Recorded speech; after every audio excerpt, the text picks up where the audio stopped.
प्रातः जागे भगवान को प्रणाम करें। एक यहां से मंत्र बोल रहा हूं, सुन लें आप, रोज बोलिए। क्या है? कराग्रे बसते लक्ष्मी, कर मध्य सरस्वती, कर मूले तो गोविंद, प्रभाते कर दर्शनम। युवा बच्चे बैठे हैं, भाई लोग बैठे हैं, ठीक से सुनिए।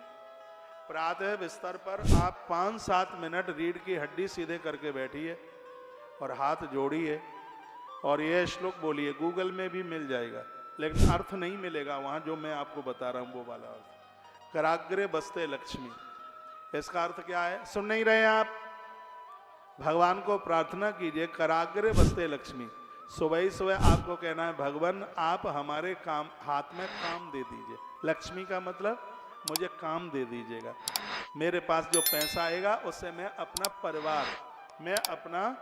परिवार जिससे मैं चला पाऊं। प्रातः होते ही ये नहीं कहा इस श्लोक में कि आप हमें अगरबत्ती दे दीजिए, कि धूप बत्ती दे दीजिए, या सुंदरकांड की किताब दे दीजिए, या रामायण या गीता दे दीजिए।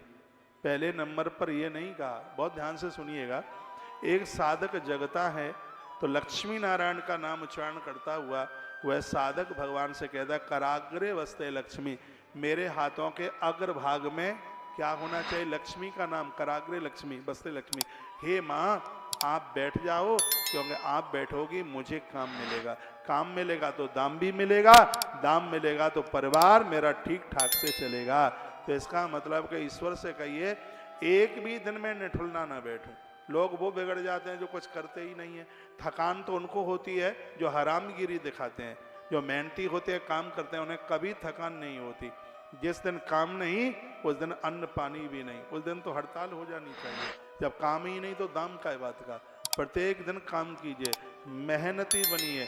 हमारे संतों ने कहा, कर्म ही मेरी पूजा है। सबसे बड़ी पूजा तो वह है जो आप दिव्य कर्म कर रहे हैं, अच्छे कर्म कर रहे हो, सत्कर्म कर रहे हो। 8 घंटा ड्यूटी करके पैसा कमा के लाते हो, परिवार का भरण पोषण करते हो। ये एक बहुत बड़ा यज्ञ है, ये बहुत बड़ा यजन है। पैसा कमाया, गलत कामों में उसको खर्च मत कीजिए।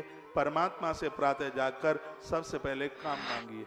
उसके बाद क्या कहा? कर मध्य सरस्वती, हे प्रभु जो पैसा मुझे मिला है, माँ सरस्वती प्रार्थना करता हूँ मुझे ऐसी बुद्धि दे दो कि इस पैसे से मैं घटिया काम न कर सकूं कभी भी। तब वो माता सरस्वती को प्रणाम करता है। समझ में आ रहा है कि नहीं? किताबें कंठ हो जाएं, सरस्वती माता की प्रार्थना इसलिए नहीं है तो जो चीजें आपके पास में हैं उनका दुरुपयोग ना हो, मां सरस्वती इतनी बुद्धि हमें दे दे। मां शारदा की प्रार्थना इसलिए की जाती है। लेकिन लोग तो पढ़ते थे, बच्चे थे पढ़ते थे, बसंत पंचमी में सरस्वती की पूजा होती थी। अब जो आप बैठे हुए हैं, पता नहीं कब अपने स्कूल कॉलेज में विद्यालय में ही मां सरस्वती को छोड़ के आ गए। तब जाते थे बसंत पंचमी को पीले पीले कपड़े पहन करके, बस तब की ही पूजिए। उसके बाद में तो सरस्वती का नाम ही नहीं लिया आपने। माता सरस्वती को नित्य याद कीजिए, क्योंकि माता सरस्वती के द्वारा वो बुद्धि मिलेगी जिस बुद्धि के द्वारा धन का सदुपयोग होगा। धन का कभी दुरुपयोग नहीं हो सकता। यह प्रातःकाल बिस्तर छोड़ने से पहले की प्रार्थना है जो मैं आपको निवेदन कर रहा हूं। कराग्रे बसते लक्ष्मी, सबसे पहले काम मांगिए। आप 25 के हो गए, आप युवा हो गए हैं, माता पिता का कमाया खा रहे हैं, कहा गया बपन चाट रहे हैं, उल्टी। वो अन्न नहीं है, वो भोजन पानी नहीं है। 25 के आप हो गए, काम आपके हाथ में होना चाहिए, आपकी मुट्ठी में होना चाहिए। अपनी मेहनत का फिर खाने की जरूरत है। कमाऊ बनिए, काम कीजिए, मेहनती बनिए, संघर्षी बनिए। भगवान कृष्ण की तो गीता ही पूरी इसी के ऊपर लिखी गई। तो सबसे पहले साधक काम मांगता है, उसके बाद बुद्धि मांगता है, फिर कहता है गोविंद की प्रार्थना करता है। और वो कहता है कि संसार की चकाचौंधता को देखकर मेरी इंद्रियां कहीं फंस न जाएं, मेरी इंद्रियों को आप मुक्ति दे दीजिए, गोविंद कह करके संबोधन करता है। ये 3 चीजें, संसार में फंसू नहीं, बुद्धि मेरी बिगड़े नहीं, और धन का दुरुपयोग न हो, मुझे काम मिले। प्रार्थना पूर्वक रोज प्रातः जागते हुए ये पहला काम करना है आपको।